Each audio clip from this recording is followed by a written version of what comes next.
Assalamualaikum warahmatullahi wabarakatuh. Perkenalkan, nama saya Akmal Khairuddin. Saya CPNS angkatan 28, golongan 3, kelompok 4, nomor urut 31, jabatan penata laporan keuangan. Baiklah, di sini saya akan menjelaskan mengenai wawasan kebangsaan dan bela negara. Pertama, mengenai wawasan kebangsaan. Sejarah Indonesia mengenai wawasan kebangsaan itu terbentuknya pada tanggal 20 Mei 1908. Puluhan anak muda berkumpul di Aula Stovia. Dalam pertemuan itu mereka sepakat mendirikan organisasi Budi Utomo. Kemudian Perhimpunan Indonesia terbentuk, yaitu merupakan organisasi pergerakan nasional pertama yang menggunakan istilah Indonesia.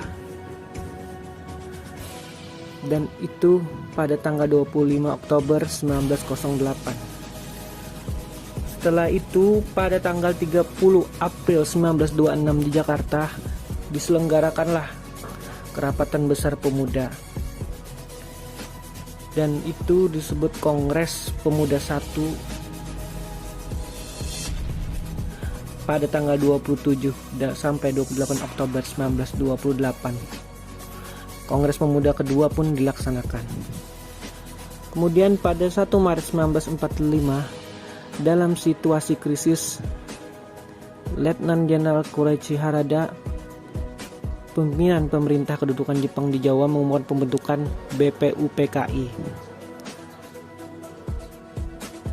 Dan PPKI pun terbentuk pada 7 Agustus 1945. Kemudian ada 4 konsensus dasar, yaitu yang pertama Pancasila. Pancasila sebagai ideologi negara. Setiap bangsa harus memiliki suatu konsepsi dan konsensus bersama menyangkut hal-hal yang fundamental bagi kelangsungan, keutuhan dan kejayaan bangsa. Yang kedua, Bhinneka Tunggal Ika. Ketiga, UUD 1945. Dan keempat, NKRI, Negara Kesatuan Republik Indonesia. Kemudian kita membahas tentang bela negara. Bela negara di sini merupakan suatu keadaan siap siaga yang dimiliki oleh seseorang baik secara fisik, mental, maupun sosial dalam menghadapi situasi kerja yang beragam, yang dilakukan berdasarkan kebulatan sikap dan tekad secara ikhlas dan sadar, disertai kerelaan berkorban sepenuh jiwa. 5 rumusan bela negara. Yang pertama, cinta tanah air. Contohnya, menjaga tanah dan perkarangan serta seluruh ruang wilayah Indonesia, jiwa dan raganya bangga sebagai bangsa Indonesia. 2. Kesadaran berbangsa dan bernegara. Salah satu contohnya yaitu berpartisipasi aktif dalam organisasi kemasyarakatan, profesi maupun politik, ikut serta dalam pemilihan umum. Ketiga, setia pada Pancasila sebagai ideologi negara, yaitu paham nilai-nilai dalam Pancasila, mengamalkan nilai-nilai Pancasila dalam kehidupan sehari-hari. Kemudian 4, rela berkorban untuk bangsa dan negara, yaitu bersedia mengorbankan waktu, tenaga dan pikirannya untuk kemajuan bangsa dan negara, siap membela bangsa dan negara dari berbagai ancaman.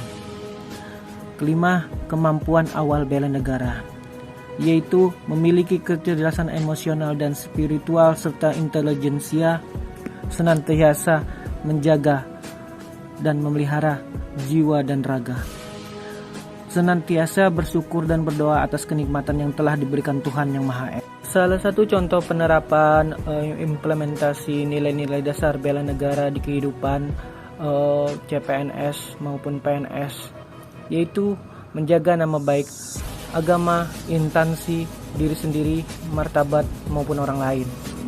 Yang kedua, nilai-nilai dasar ASN. Di sini penerapannya yaitu melayani masyarakat dengan sepenuh hati. Yang ketiga, fungsi sebagai ASN. Penerapannya yaitu melaksanakan pekerjaan sesuai dengan peraturan yang ditetapkan oleh bangsa dan negara. Demikian penjelasan dari saya. salah hilap mohon dimaafkan. Terima kasih. Wassalamualaikum warahmatullahi wabarakatuh.